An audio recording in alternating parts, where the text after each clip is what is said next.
lips ng baka. Yan. Luto-luto na. Diba? Sobrang sarap yan. Yan ang niluto ko ulam nila. Yan guys. Ang ulam nila guys. Sobrang sarap na guys. Namula-mula na guys. Barbecue na sarap. May patatya. May potato, onion, and garlic. Tapos minarinid ko muna yan guys. Yan na. Diba? Sobrang sarap. Yum yummy. Yum yummy. Yan. Please gusto niya guys. Yan ang panagalian nila guys. Yan.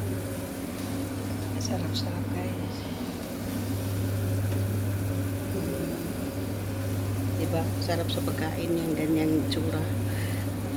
Parang barbecue siya guys. Pero inubin ko lang siya. Diba?